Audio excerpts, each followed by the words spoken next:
coloquei para gravar o telefone aqui, a gente começa a revisão. Primeiro texto, né, que a gente vai estar com ele na prova é o do Norbert Elias. Gente, o processo civilizador, né? Algumas coisas importantes. Como é que ele vai ser refletido na sociedade, né? Então, como é que mudanças no hábito educacional, na etiqueta das pessoas, elas vão refletir numa mudança da sociologia daquele período, uma mudança social daquele período, né, que vai ser estudado pela sociologia, numa mudança psicológica na estrutura da personalidade das pessoas, e isso vai gerar uma mudança política, né, que culmina com a formação dos estados nacionais. Então, lembrando, né, aqueles manuais de etiqueta lá do Norbert Elias, eles vão trazer a ideia de uma mudança que vai começar a moderar os impulsos, tanto instintivos quanto os afetivos. Essa mudança vai começar a gerar um autocontrole entre as pessoas, e esse autocontrole produz tanto condutas individuais mais pacíficas quanto sociedades mais pacíficas, né? Essa mudança, gente, esse processo, ele tem vamos dizer assim, duas facetas. Uma é a sociogênese, né, a ideia do social, a mudança que culmina lá no Estado-nação, na estrutura da sociedade, e a outra é a psicogênese, né, a ideia da mudança na personalidade das pessoas.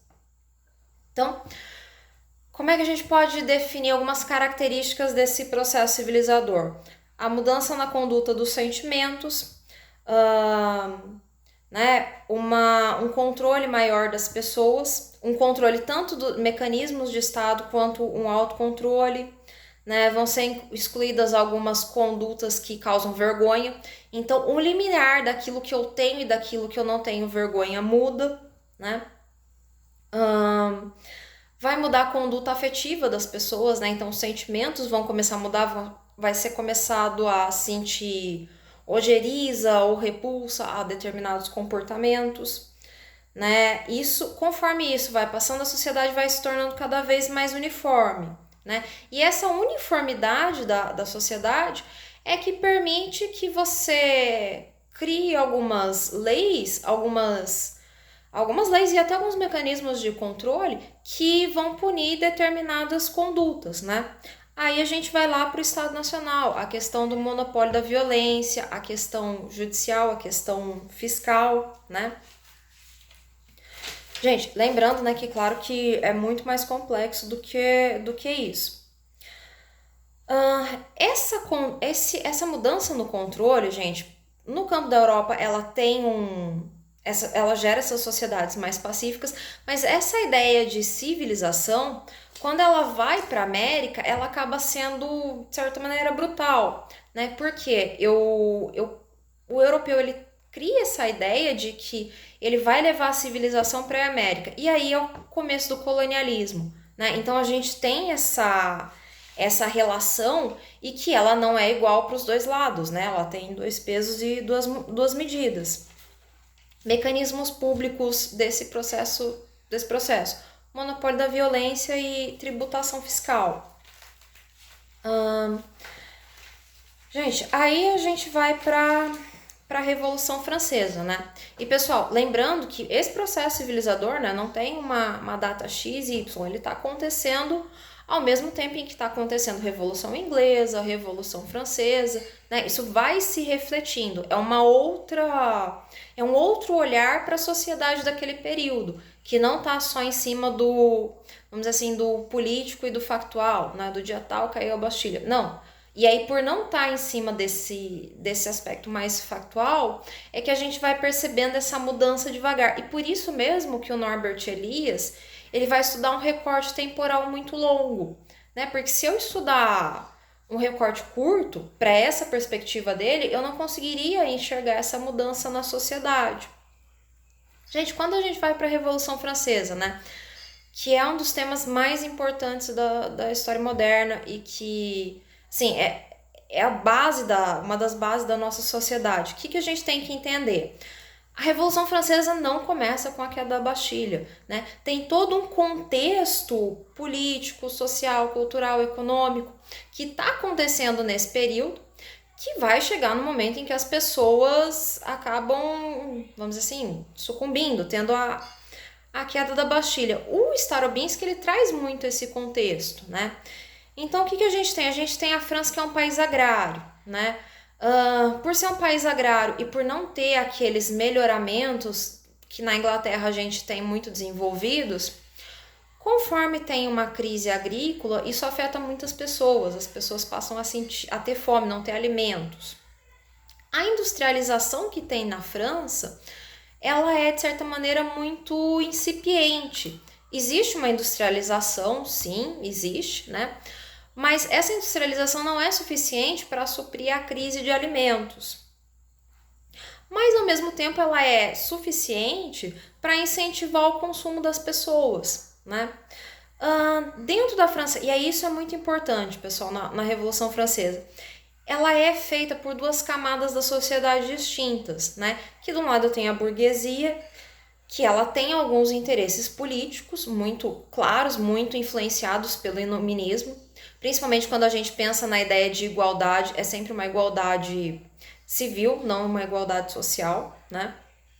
E por outro lado, a gente tem os camponeses. O que os camponeses querem? Eles querem se livrar das obrigações feudais que acabavam onerando muito essas famílias agrárias, né? Então, a Revolução Francesa, gente, ela é de extrema importância para o desenvolvimento do capitalismo, pensando que toda aquela estrutura absolutista, ela cerceia esse desenvolvimento do capitalismo e da burguesia, né? Como eu comentei, essa influência do iluminismo muito grande.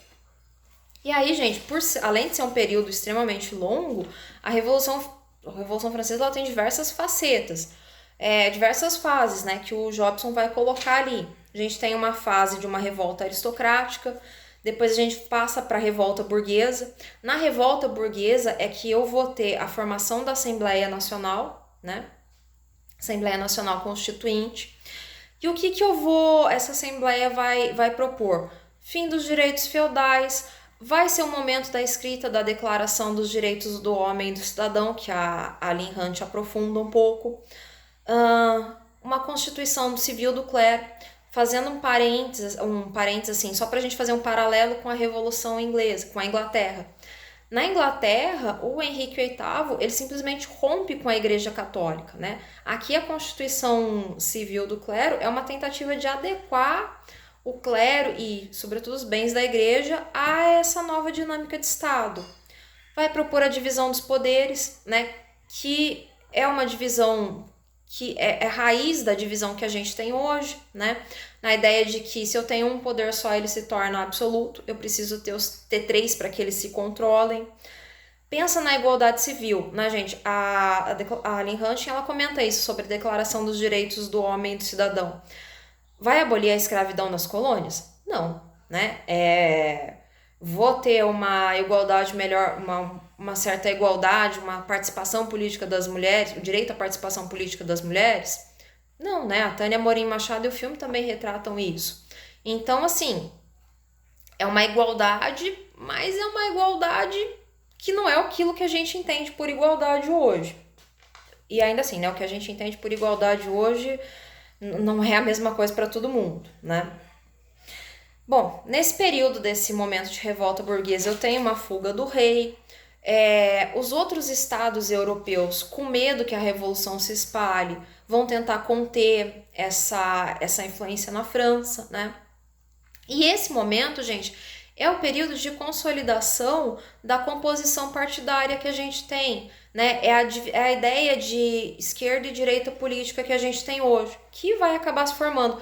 Que quando a gente vai lá para o filme da Revolução em Paris, a gente vê muito bem claro, né? Os grupos que queriam coisas diferentes e que estavam divididos em espaços diferentes ali dentro da Assembleia, né? Então a ideia de que os girondinos são a alta burguesia, né? Estão defendendo algumas conquistas, mas eles querem evitar a ascensão das massas, porque eles não querem ter uma divisão dos bens, enfim. O interesse deles é diferente do interesse dos sans-culottes, que estão lá na outra ponta, né? Então, quando a gente pensa em direita e esquerda política, e aí eu reforço a importância, gente, não só para a prova, mas para a vida e para não passar vergonha na internet, né?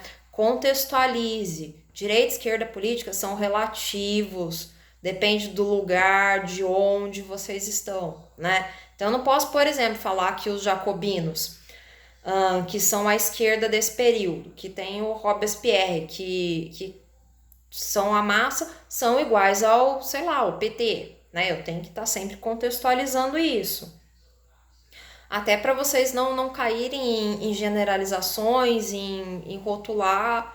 Além de ser ruim rotular as coisas, né? Rotular ainda é errado.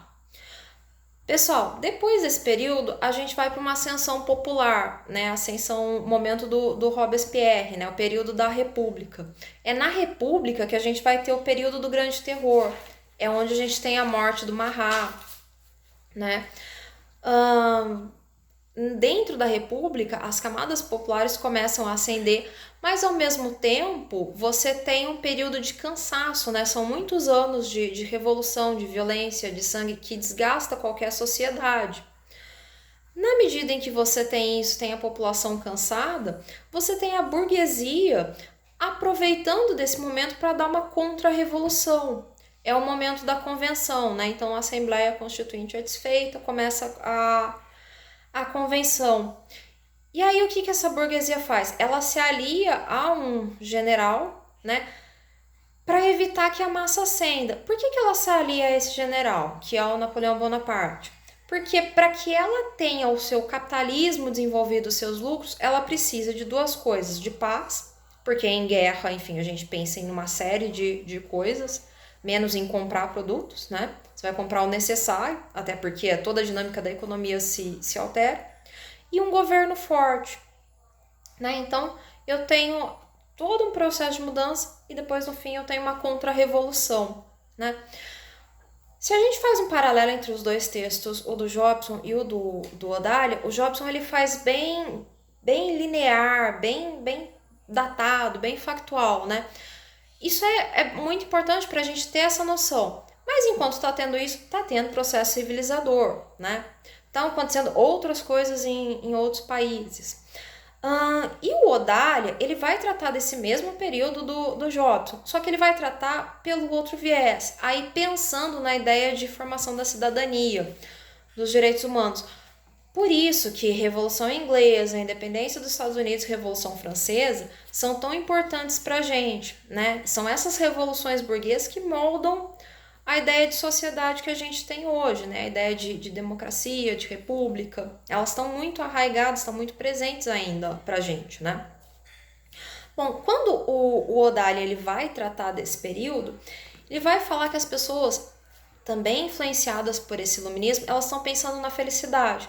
Mas essa felicidade ela não é individual, né? Não é eu, Bárbara, me realizo, sou feliz porque eu tenho uma gata aqui que eu tava coçando ela. Não, é a ideia é uma meta coletiva, né? É algo comum para a sociedade. Essa felicidade ela é um projeto social dentro desse contexto. E por que ela é um projeto social? Né? São essas ideias iluministas que estão perpassando as ideias das pessoas, né? Como é que o Nilo Odália vai identificar que tem essa felicidade como projeto? Por essas ideias iluministas, mas principalmente porque tem uma outra ferramenta que poderia ser eficiente para criar essa felicidade como meta coletiva. Que ferramenta é essa? É a Revolução Industrial. Por quê, gente? Se a gente pensar na agricultura antes dos melhoramentos, né, dos melhoramentos ingleses, antes de uma produção em massa de bens, principalmente de alimentos, né, eu tinha uma pequena produção para uma grande quantidade de pessoas. Agora, a Revolução Industrial ela vai tornar palpável a ideia de que eu produza uma série de coisas em massa. Isso é suficiente para atender a demanda de muitas pessoas. Mas vai atender a demanda de muitas pessoas? Não, né? Esse é o grande problema, é a questão da igualdade. Então, essa felicidade como meta coletiva, ela precisa ter a igualdade como suporte, senão ela não se sustenta, né?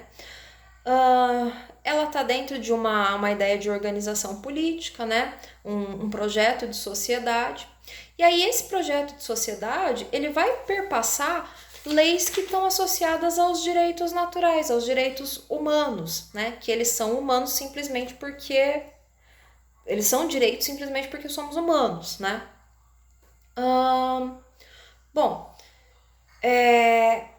e aí o Rodalho ele deixa bem claro no texto dele, né, que essa ideia de felicidade como meta coletiva ela tem que ser universal, né? Só que isso não acontece, né? Uma das questões que ele coloca aqui é que essa ideia de igualdade e liberdade também, ela vai ter determinados limites. E aí, quando a gente pensa em igualdade aqui, gente, é sempre em igualdade e liberdade, é sempre igualdade e liberdade civil, né? Por que liberdade civil? Eu posso matar alguém? Não, eu não posso, porque o meu direito começa onde... O meu direito termina onde começa o do outro, né? Então, é sempre pensando esses direitos e essas intenções dentro de uma sociedade, dentro de um grupo de pessoas que, aí pensando lá no Rousseau, que firmou o contrato social e que tá ali, que vive de acordo com as regras daquele período, né? Então, olha só para vocês verem como são três... E aí, né, gente, é um pouco aquela questão de que a história é inesgotável, porque é um evento único, né? A Revolução Francesa. Mas eu tenho uma visão do Jobson, que tá ali factual, eu tenho uma visão do Rodalho, que é feita com base nessa ideia dos direitos humanos, e aí eu vou ter a visão da Tânia Morim, que é feita pensando nas mulheres, né? Essas mulheres, gente, elas têm participação política, elas são participantes, elas são cidadãs ativas, né? São agentes históricos. Elas têm, e aí tanto o texto da Tânia Morim quanto o filme, ele vai deixar bem claro que essas mulheres, elas têm consciência do papel delas, né? Num primeiro momento, é aceito e é comum, né? É costume ver as mulheres participando politicamente das coisas, mas no intuito principalmente de suprir a necessidade dos seus, né? Então, são as mulheres que vão para as ruas, vão para a Marcha de Versalhes, mas naquela ideia de a minha família está passando fome. E isso até a Tânia Morim Machado, ela deixa claro que é aceito na sociedade. Por outro lado, essas mulheres, elas não querem só o trigo para alimentar a sua família. Elas também querem participação política, elas também querem exercer a sua cidadania, né? Mesmo que exista um grande número de mulheres que não sabia ler e escrever, mas tem assinaturas de mulheres nas diversas petições do período, né? O filme, ele traz bem isso, né? A mulher, ela não quer só o trigo, ela quer uma participação política, né? Ela se entende como um agente histórico. Que, por outro lado, né, a gente tem vamos dizer assim, esses avanços na Declaração dos Direitos do Homem e do Cidadão, mas que ignora as mulheres. Uma outra questão que não aparece no filme, mas a Tânia Morim deixa claro, e aí quando a gente vai lá pro livro da Aline Hunt, ela até menciona a mesma mulher que a Tânia Morim menciona, que é a Roland. Essas mulheres, elas são diferentes. As mulheres da nobreza da aristocracia, as burguesas, têm uma visão, né? Uma visão de sociedade, uma visão do seu papel enquanto mulheres, né? A Roland mesmo, ela coloca ali que o papel da mulher não é participar ativamente da política, mas é sim influenciar as pessoas que estão ali em volta, né? Então, os parlamentares, o seu marido, os deputados, e ela era a esposa de uma figura pública importante, né?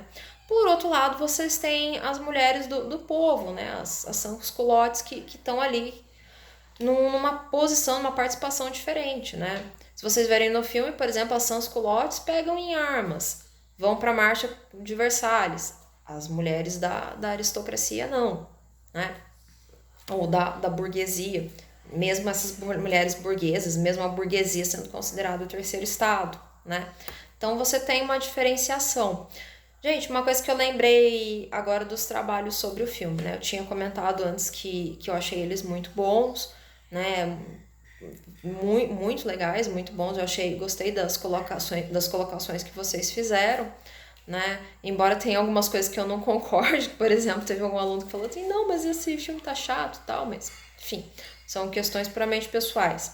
Mas, gente, um filme, ele pode ter um discurso histórico, ele pode ter uma narrativa histórica, a gente pode se apropriar disso, tanto quando a gente pensa na educação básica, né, no ensino fundamental e médio, quanto a gente pensa nas pesquisas de mestrado, doutorado, enfim. Né, um filme, ele é matéria-prima para a história. Muitos cineastas, e aí, por exemplo, esse filme é um exemplo disso, né? Eles se valem de pesquisa histórica, consultam historiadores, né? Mas a gente não pode falar que um filme é historiografia.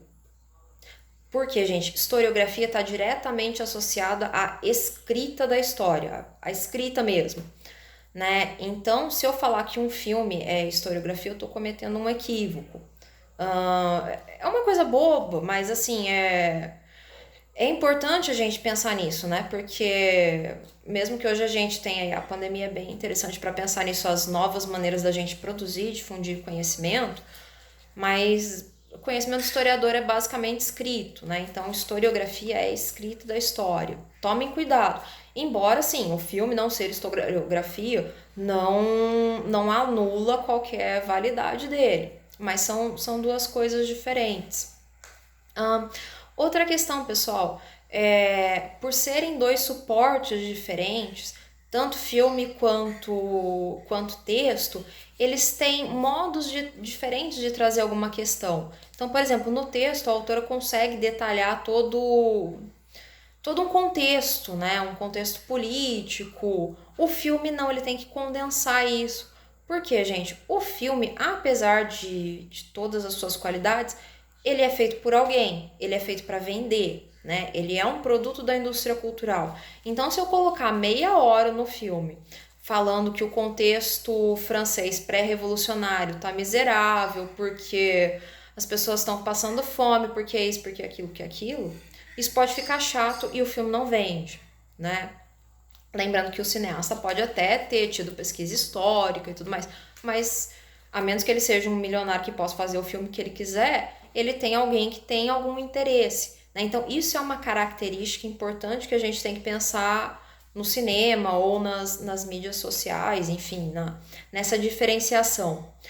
Como é que o filme faz para tentar passar de alguma maneira? Ele usa um recurso que são metáforas visuais, né? Que é a cena do bebê morto ali no começo do filme, né? O bebê que morreu de fome. Ou então é a cena, aí eu lembro de um aluno que comentou no trabalho, que tinha um cavalo indo e vindo, né? Num primeiro momento, talvez elas possam parecer cenas aleatórias, mas... E aí, quando a gente pensa em imagem, isso é muito, muito emblemático. Nada é aleatório. Não tá ali por acaso. Tá ali porque alguém colocou. E quem colocou queria alguma coisa, né? Então, o que essa pessoa queria? Que coisa é essa, né? No caso, por exemplo, do bebê, era passar, ali no comecinho do filme, além de sensibilizar o espectador, era passar a ideia de uma França faminta, né? Um contexto tenso. Isso também aparece muito quando as pessoas estão sendo iluminadas ali, quando estão sendo retiradas as pedras da Bastilha, né? É um recurso, é uma metáfora visual. Então, assim, gente, bom, são essas diferenciações, né, entre esses dois suportes, e para a gente pensar esses três modos diferentes de olhar a Revolução Francesa. Se a gente for lembrar pro Starobinsky, é até um quarto modo, né, que é pelo viés da arte. Então, são diferentes maneiras. Gente, e aí eu vou encaminhar agora para a questão ali dos direitos humanos, o texto da Lynn Hunt, depois eu abro para vocês comentarem um pouco sobre o filme. O filme do YouTube que eu coloquei para vocês ali no WhatsApp assim que acabou a nossa aula e também coloquei no Moodle. Gente, direitos humanos. Hoje a gente tem a declaração da ONU, feita ali em 48, pós-contexto da Segunda Guerra, né? Aquele filminho do YouTube, ele deixa isso bem claro. A gente tem um período de muita agressão a esses direitos humanos, muita agressão aos humanos, né? Que não são nem... Alguns segmentos não são nem considerados com alguns direitos, né? Mas antes disso, e aí é o ponto que marca o texto da Lynn Hunt, vai ter dois documentos cruciais que ela pensa que são a Declaração de Independência dos Estados Unidos, né, que não sei se vocês viram, gente, mas ah, nesses protestos contra o racismo que estão acontecendo nos Estados Unidos, teve um debate na ideia de se derrubar estátuas que remetiam aos colonizadores, né? Pensando que a colonização ela fere os direitos humanos. Até na CNN tem aquele grande debate, teve uma fala ali que comentou sobre isso. Um dos debatedores falou um monte de besteira, mas enfim, né? Até interessante porque ele cita um texto de um cientista social, ele não lê vírgula de historiador, mas é um momento aqui de parênteses. O outro texto que ela menciona é o texto da Declaração dos Direitos do Homem e do Cidadão da Revolução Francesa. No nosso filme ali do YouTube, ele até menciona um pouco a Bill of Rights, né? No sentido de que nenhum rei ele não está acima desses direitos que são humanos, né? E aí são esses dois documentos que vão encontrar eco na Declaração da ONU. Gente, esses três documentos e a Declaração da ONU são intenções, né? Ali no filme fica claro isso. Como eles não têm força de lei e eles são algo universal, fica difícil de você cumprir de qualquer maneira, né? Cumprir via goela, vamos dizer, via goela abaixo. E aí, na medida em que isso acontece, muitos lugares têm esses direitos violados, né? Seja por regimes de exceção, seja pela questão da pobreza, pela questão da desigualdade, né? Essa violação dos direitos, ela faz uma conexão com aquilo que a Ayn Rand fala que é o paradoxo da autoevidência. Se os direitos humanos, eles são naturais, então eles simplesmente existem porque nós somos humanos, né? Se eles são iguais para homens, mulheres, para quem está no Brasil, para quem está na China, para quem está em qualquer lugar do planeta. E se eles são universais, né? Eles são aplicáveis a todo mundo, que é igual, que está em qualquer lugar do planeta, por que eu tenho que escrever uma declaração sobre eles? Né? Por que eu tenho que ficar sempre relembrando isso? Então é esse o paradoxo, né? Ao mesmo tempo em que eles são inerentes, o não cumprimento deles faz com que a gente precise estar o tempo todo relembrando. E isso torna a luta pelos direitos humanos uma luta constante, né? Por quê? Além da gente ter algumas mudanças na história ao longo de como enxergar esses direitos, a questão das mulheres é um exemplo bem claro disso, né? Nem sempre eles são cumpridos. E esses direitos, gente, eles só têm um sentido político, né? Só faz sentido eu falar de direitos humanos se eu estou inserido dentro de uma sociedade, né? Por quê? Esses direitos eles precisam tá ligados à ideia do contrato social, né? Então eu só vou ter os meus direitos se eu estiver inserido num grupo, né? Aí a gente pode pensar um pouco, né? O homem é um ser social, então eu preciso. Eles só vão funcionar, só vão ter sentido se eu estiver pensando dentro de uma sociedade, dentro de um. E aí pensando nela politicamente. Politicamente, não no sentido político partidário, né? De partido A, B ou C, mas dentro do político no sentido mais amplo da palavra. Bom, gente, ela, como naquela introdução, primeiro capítulo, a Ayn Rand, ela faz vamos dizer assim, uma história do conceito, né? Então ela vai trazendo ali a partir da história moderna, da Declaração de Independência dos Estados Unidos e da Declaração dos Direitos do Homem e do Cidadão da Revolução Francesa, como é que essa expressão direitos humanos, direito do homem foi utilizada. Aí é uma coisa que eu falava para vocês no comecinho, né, gente? Eu tenho uma palavra, mas um conceito, ele é mais do que uma palavra. Então ele tem uma historicidade e ela traz essa historicidade dos direitos humanos. No filme, essa historicidade ela vai um pouco mais longe, porque ela vai lá na história antiga. A Ayn Rand não, ela traça o recorte dela ali a partir da história moderna, né? Aquele livro que tem a história da cidadania, né? Que tem o texto do Nilo Lodália e tem o texto do... Gente, me fugiu o nome agora. O texto que a gente leu sobre Revolução Inglesa, ele fala um pouco dessa questão da cidadania e dos direitos humanos na antiguidade, em alguns outros capítulos que nós não lemos, né? Mas é sempre pensando nisso, né? Eles têm uma historicidade. E aqui ela fala da história desse conceito, né? Então, como é que ele foi aparecendo, como é que ele foi sendo utilizado. E aí outra questão que ela fala, gente, e que vai ficar mais bem claro, específico nos outros dois capítulos, é que esses direitos humanos, os direitos humanos, eles têm tanto um apelo emocional quanto um apelo racional.